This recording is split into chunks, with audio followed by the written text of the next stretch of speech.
Hello everyone, good morning to all. I Jitinder welcome you all to RKP online classes.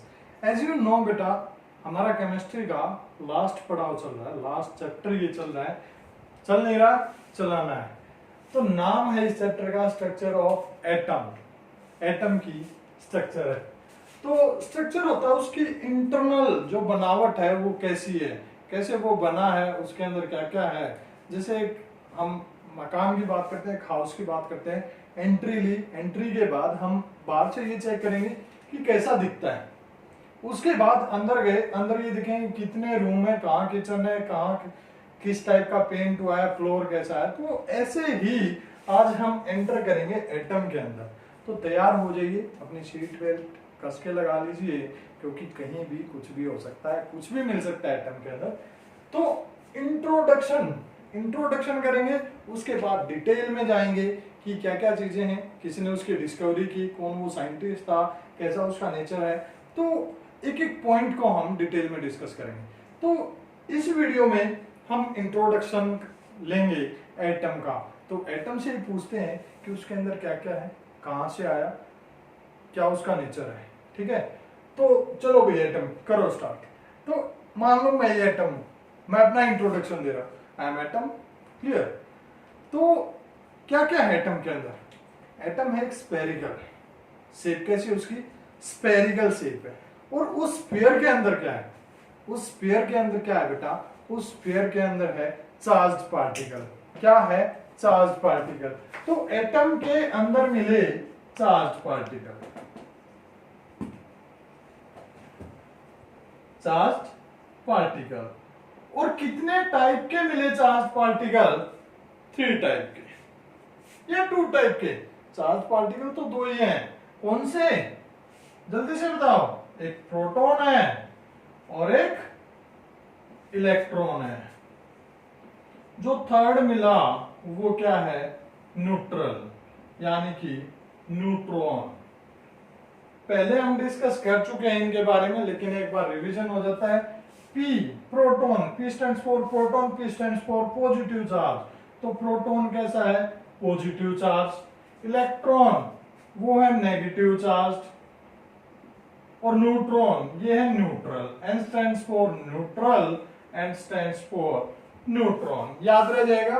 अब जो same देखो, P से positive, N से neutron, ठीक है, नेगेटिव नहीं, न्यूट्रल, न्यूट्रॉन, ये मिलते हैं हमारे कहा, इनसाइड द न्यूक्लियस। कहा, इनसाइड द न्यूक्लियस। अब आप बोलोगे कि सर न्यूक्लियस क्या है। तो देखो बेटा, ये हमारा एटम है। क्या हमारा एटम, ठीक है।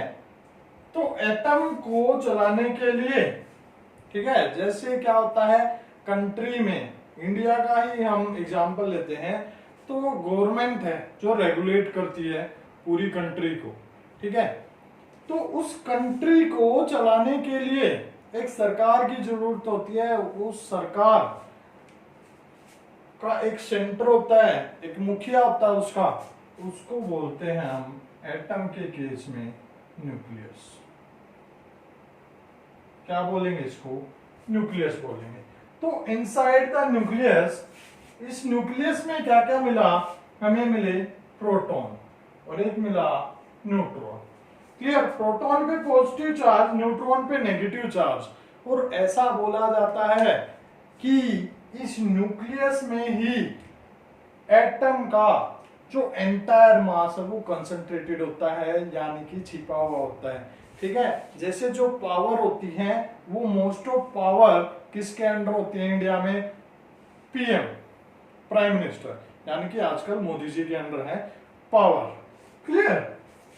लेकिन अब बचा यहां पे इलेक्ट्रॉन। अब इलेक्ट्रॉन का क्या रोल रह जाता है, इलेक्ट्रॉन है वो नेगेटिवली चार्ज पार्टिकल है जिसका मास काफी छोटा है, ठीक है, जिसका मास क्या है, छोटा। जैसे एक पीए होता है, ठीक है, वो क्या करता रहता है, उस प्राइम मिनिस्टर के इर्द गिर्द घूमता रहता है, उसको असिस्ट करने के लिए। क्या करने के लिए, असिस्ट करने के लिए। तो न्यूक्लियस को असिस्ट कौन करता है, इसकी निगरानी कौन रखता है, पहरेदारी कौन करता है? जैसे आपने देखा होगा जो सिक्योरिटी गार्ड होते हैं वो पीएम को चारों तरफ से असिस्ट करके रखते हैं, उसको सेफ रखते हैं, ठीक है। तो इसको इसकी सिक्योरिटी किसके हाथ में है न्यूक्लियस की? वो है हमारी इलेक्ट्रॉन्स के। किसके हाथ में? इलेक्ट्रॉन्स के हाथ में है बेटा। इलेक्ट्रॉन है वो क्या है? Negatively charge particle that are revolving around the nucleus in a circular path that is called. उस सर्कुलर पाथ को क्या बोलेंगे? तो वो जो इलेक्ट्रॉन है वो सर्कुलर पाथ में रिवॉल्व करते हैं ऐसे, इस टाइप से बेटा। ये हो गया हमारे इलेक्ट्रॉन्स। क्या हो गए ये? इलेक्ट्रॉन्स। तो इस टाइप से ये इलेक्ट्रॉन रिवॉल्व करते रहते हैं अराउंड द न्यूक्लियस। ये हो गया हमारे इलेक्ट्रॉन, ठीक है। और ये जिस सर्कुलर पाथ में रिवॉल्व कर रहे हैं अराउंड द न्यूक्लियस, इस सर्कुलर पाथ को हम क्या बोलते हैं? Energy level. क्या बोलेंगे? एनर्जी लेवल भी बोल देते हैं, सेल भी बोल देते हैं, ऑर्बिट भी ऑर्बिटल भी बोल देते हैं, ठीक है। तो इतने सारे नाम हो गए, कोई भी आप याद कर सकते हो। Energy levels, shell, orbital, clear है। तो इलेक्ट्रॉन्स हैं वो इन एनर्जी लेवल्स के अंदर, सेल के अंदर, ऑर्बिटल के अंदर रिवॉल्व करते रहते हैं। और इस एनर्जी लेवल्स की जो एनर्जी है वो क्या है? फिक्स एनर्जी है। क्या है? फिक्स एनर्जी है, क्लियर है। यानी कि इसकी फिक्स होगी, इससे बाहर वाले की भी फिक्स होगी, क्लियर है बेटा। तो ये था हमारा इसका इंट्रोडक्शन। अब बात करते हैं कि ये कंसेप्ट कहां से आया इस चार्ज पार्टिकल का, क्या जरूरत पड़ी कि हमने एटम के बारे में इतना सारा ज्ञान इकट्ठा किया, तो वो कहां से पता लगा? तो कोई दिमाग वाला बंदा था, वो क्या कर रहा था, एक दिन वो बैठा हुआ था और बालों में अपना कंघी कर रहा था, कॉम्ब, क्लियर, कॉम्बिंग। तो बालों में जब वो कंघी कर रहा था अपने, उसके बाद उसने क्या किया, उस कंघी को अपना कॉम्बिंग करने के बाद साइड में रखा, और साइड में क्या पड़ा हुआ था बेटा? छोटे छोटे कागज के टुकड़े पड़े हुए थे, बिल्कुल बारीक। तो जैसे ही वो रखने लगा, वो कागज के टुकड़े उस कंघी से चिपकने स्टार्ट हो गए, अट्रैक्ट होने स्टार्ट हो गए। तो उसने सोचा यार कुछ ना कुछ तो फैक्ट है जिसकी वजह से ये कागज के टुकड़े इस कंघी की तरफ अट्रैक्ट हुए। तो उसने क्या नाम दिया उस चीज को कि ये कंघी के ऊपर क्या है, एक ऐसी पावर है इसके अंदर कि ये इसको अट्रैक्ट कर रहा है, यानी कि एक अट्रैक्टिव फोर्स यहाँ पे है। और वो अट्रैक्टिव फोर्स किसकी वजह से है? चार्ज की वजह से। यानी कि ये कंघी है, ये इलेक्ट्रिकली चार्ज है। उसके बाद एक और ऐसा ही किसी अन्य महापुरुष ने क्या किया, एक दिन वो ग्लास रोड थी और एक सिल्क क्लॉथ के साथ वो उसको साफ कर रहा था, और साफ करने के बाद जैसे ही उसने उस ग्लास रोड को साइड में रखा, उसने भी क्या किया, जो हमारे पेपर के छोटे छोटे टुकड़े थे उनको अपनी तरफ अट्रैक्ट किया। तो वहां से भी ये कंसेप्ट आया कि ग्लास रोड पे भी क्या है, कुछ ना कुछ पावर है, एक चार्ज है, जिसकी वजह से वो अट्रैक्ट करती है उन पेपर के छोटे छोटे पीसेस को, क्लियर है। तो वहां से ये कंसेप्ट आया कि इलेक्ट्रिकली चार्ज पार्टिकल है, ठीक है।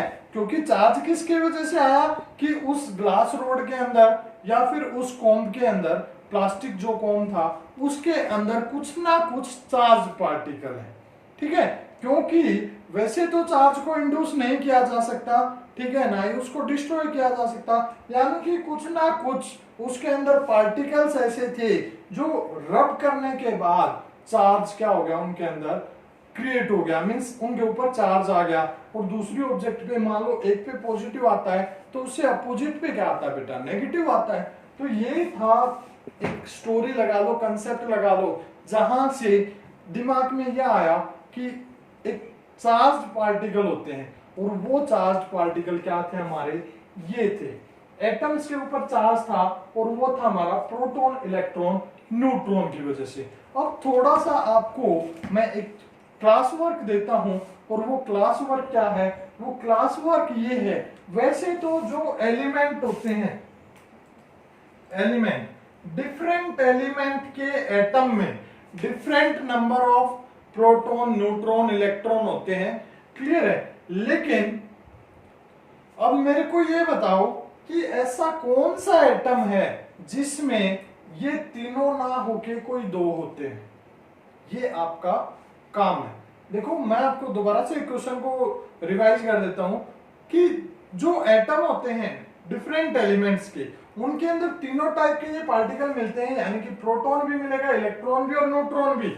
Only one element is there, उस एलिमेंट के एटम में ये तीनों ना होके कोई भी दो हैं, उसका नाम आपको बताना है। तो ये था हमारा इस वीडियो का क्वेश्चन। जल्दी से कमेंट बॉक्स में जाओ और अपना आंसर वहां पे टाइप कर दो। Thank you, have a nice day.